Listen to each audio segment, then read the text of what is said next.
कवर्धा से बड़ी खबर। करीब 1 महीने पुराने नाबालिग से जुड़े मामले में अब एक निजी आवासीय स्कूल की व्यवस्था को लेकर सवाल उठ रहे हैं।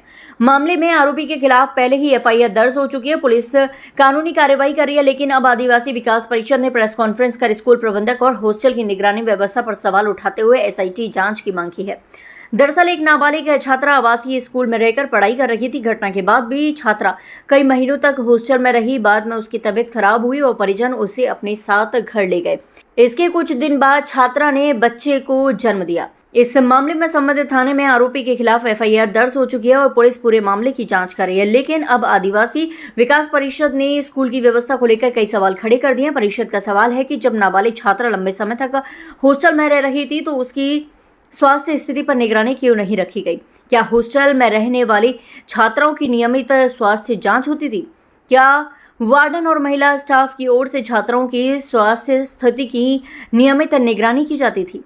और जब छात्रा की तबीयत खराब हुई और उसके परिजनों को बुलाया गया, तब क्या स्कूल स्तर पर उसका तत्काल स्वास्थ्य परीक्षण कराया गया था? इन्हीं सवालों को लेकर अब आदिवासी विकास परिषद ने मामले की एसआईटी से जांच कराने की मांग की है। परिषद का कहना है कि जांच सिर्फ आरोपी तक सीमित नहीं रहनी चाहिए, बल्कि ये भी देखा जाना चाहिए कि छात्रा के हॉस्टल में रहने के दौरान स्कूल प्रबंधक की ओर से निर्धारित सुरक्षा और निगरानी व्यवस्था का पालन हुआ था या नहीं। परिषद ने मामले से जुड़े रिकॉर्ड, हॉस्टल की व्यवस्था और जिम्मेदार लोगों की भूमिका की भी निष्पक्ष जांच की मांग की है। विकास परिषद द्वारा जो है प्रेस कॉन्फ्रेंस बुलाया गया है। अब मुख्य बिंदु ये है कि बीजापुर के हमारी एक आदिवासी बच्ची नाबालिग जो पढ़ाई के लिए जो है जवाहरलाल उत्कर्ष योजना के अंतर्गत जो है गुरुकुल पब्लिक स्कूल जो कबीर धाम में है, वहाँ वो पढ़ने आई हुई थी। एक दुष्कर्म का मामला सामने आया जो है, तो जैसे मेरे संज्ञान में आया है तो हम लोगों ने फिर जाके तत्कालीन का यहाँ का जो कबीर धाम एसपी है उनको भी आवेदन दिए और तो वहाँ बीजापुर जाकर जो है वहाँ के तत्कालीन एसपी जो कि अभी कवर्धा में आए हुए डॉक्टर जितेंद्र कुमार यादव साहब जो है, तो उस समय वो वहीं थे, तो उनको भी हम लोग अवगत कराए थे। और अभी उस मामले में जो है पॉक्सो एक्ट और 376 के धारा के तहत जो है उसमें ये एफआईआर जो इन पर उतना ही दोषी वो लोग हैं। साथ में जिस हॉस्टल में अगर प्रसव कराया गया, मतलब हॉस्पिटल में अगर कराया गया होगा, तो उस हॉस्पिटल का भी यह जिम्मेदारी बनता था कि प्राथमिक सूचना जो है पुलिस को लोग अवगत कराएं, परंतु ऐसा वो उस पर भी नहीं हुआ।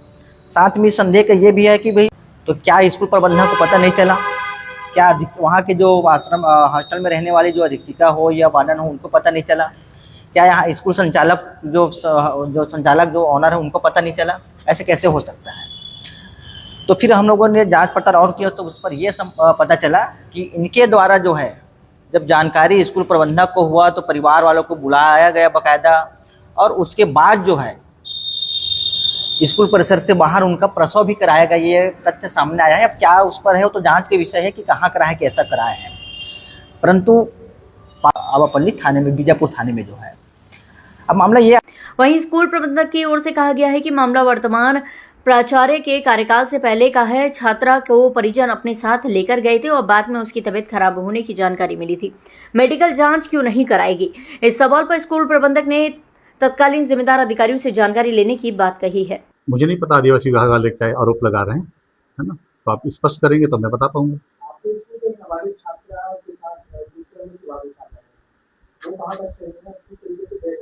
मेरे नॉलेज में ऐसा कुछ दुष्कर्म स्कूल में हुआ नहीं है ना।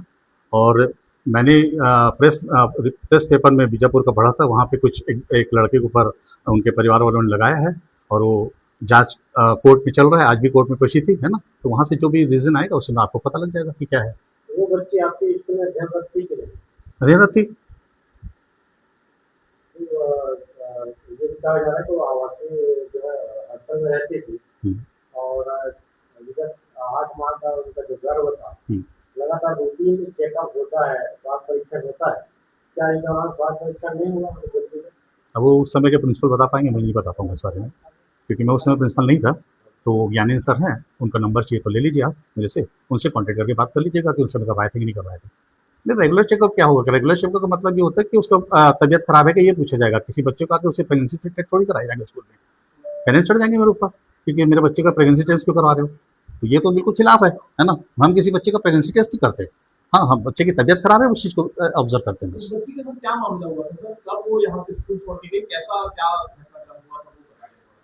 अब वो वही मेरे ख्याल से फरवरी मंथ में 5 तारीख को उसने अपने पेरेंट्स को, संडे था शायद, फ़ोन करी 4 तारीख को कि मेरी तबीयत ठीक नहीं लग रही है, आप आके मुझे ले जाइए। उसकी मम्मी और बहन और मामा आए और उसको ले गए घर।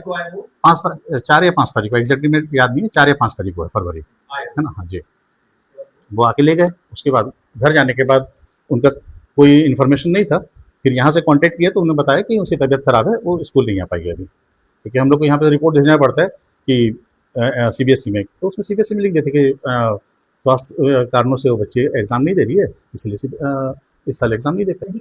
नहीं थी, हमने तो बार बार बोला है, हमने रिटर्न में भी बताया है कि नहीं थी हमको जानकारी, है ना। उस बच्ची के बॉडी लैंग्वेज से कहीं से भी समझ में नहीं आ रहा है। इस संबंध में मैंने उससे बात किया तो उन्होंने पिक भेजा। अब आप बोल रहे कि पिक को उजागर मत कीजिए, तो मैं नहीं दिखा रहा हूँ। उस पिक में आप देखेंगे वो बच्ची 8 मंथ की है, उसका पेट बिल्कुल फ्लैट है। उनके मम्मी पापा का भी ये कहना है, अभी मैंने उससे बात किया था, 10 मिनट पहले बात किया हूँ, तो उसको देख के बोल ही नहीं सकते थे वो प्रेग्नेंट है करके, ये वाली स्थिति थी। तो उसमें अब जब उसकी माँ बाप लोग पहचान नहीं पा रहे हैं तो टीचर्स कैसे पहचानेंगे उसको कि प्रेग्नेंट है करके। कुछ था ही नहीं उसका, वो रेगुलर अपना पैड वगैरह यूज कर रही थी, रेगुलर लेती जा रही थी, वार्डन से बात हुई, उस हिसाब से रेगुलर ले रही थी। हो सकता है वो छुपा रही थी होगी, उसको पता था होगा कि वो क्या करके आई है, घर से छुट्टियों में गई थी तब हुआ था उससे। तो उसके लिए स्कूल तो जिम्मेदार नहीं है ना। वो बाहर जाके अगर कुछ करता है बच्चा, कोई गलत हरकत करता है, तो इसमें स्कूल जिम्मेदार नहीं है, ना ही कोई प्रिंसिपल जिम्मेदार है। आपने बताया कि हाँ। तत्कालीन में आप मौजूद थे, तो आप एक दावा कैसे कर सकते हैं कि उसके घर में ये घटना उनके बीजापुर में हुई या स्कूल में? मैं उनके पेरेंट्स से बात किया हूँ, पेरेंट्स से बड़े तो कोई होंगे ना, माँ बाप तो बता रहे हैं। मैं तो बोल रहा कि आपकी बात करा देता हूँ मैं। उसकी जाने के बाद पता लगा होगा। अब उसको मैं एग्जैक्ट वो उसके लिए एग्जैक्ट जो है ना वो आपको ज्ञानी सिंह सर बता पाएंगे, क्योंकि उस समय के प्रिंसिपल वो थे, मैं नहीं बता पाऊंगा उस समय उन्होंने क्या किया। तो ये तो अच्छी बात है ना। अगर आपके घर आपके बच्चे के साथ कुछ क्राइम होगा तो आप उस स्कूल में एडमिशन कराओगे क्या? अब नहीं कराओगे। अगर उसकी छोटी बहन आ रही है, इसका मतलब सीधी साफ साफ क्लियर है कि यहाँ पे स्कूल में कुछ नहीं हुआ है, तभी तो अपने दूसरे बच्चे का एडमिशन कराओगे ना। आप खुद सोचिए, आपके घर में एक बच्ची का किसी के साथ होगा, उस स्कूल में आप करवाएंगे क्या? हाँ, आप करवाएंगे उस स्कूल में एडमिशन उस बच्चे का? हाँ, उस शीतकालीन छुट्टी में गई थी वो। हाँ, अब उसके बाद वापस का तो देखना पड़ेगा, डेटे मेरे को याद थोड़ी रहेगा उसकी कब वापस है। जवाहर उत्कर्ष योजना ना, जवाहर उत्कर्ष योजना पड़ेगा। वो 1,25,000 कुछ मिलता है, लेकिन एग्जाम नहीं देते तो उसको मिलता नहीं वो पैसा वैसे भी, और बच्चा फेल हो जाए तो भी नहीं मिलता अपने को।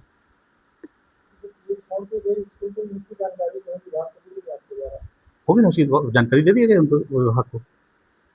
अब आदिवासी विकास परिषद ने साफ कहा है कि अगर पूरे मामले की निष्पक्ष जांच नहीं हुई तो बड़े आंदोलन का रास्ता अपनाया जाएगा। फिलहाल आरोपी के खिलाफ एफआईआर दर्ज है और पुलिस की जांच जारी है। वहीं स्कूल प्रबंधक पर किसी तरह की लापरवाही अभी सिद्ध नहीं हुई है। परिषद ने केवल उसकी भूमिका और निगरानी व्यवस्था की जांच की मांग की है। अब बड़ा सवाल यही है कि क्या जांच सिर्फ आरोपी तक सीमित रहेगी या फिर नाबालिग के हॉस्टल में रहने के दौरान स्कूल की सुरक्षा और निगरानी व्यवस्था की भी जांच होगी, क्योंकि मामला सिर्फ एक आपराधिक घटना का नहीं है बल्कि आवासीय स्कूल में बच्चों की सुरक्षा और उसकी निगरानी की जिम्मेदारी से जुड़े सवाल भी अब सामने आ रहे हैं। इन सवालों का जवाब जांच पूरी होने के बाद ही साफ हो पाएगा।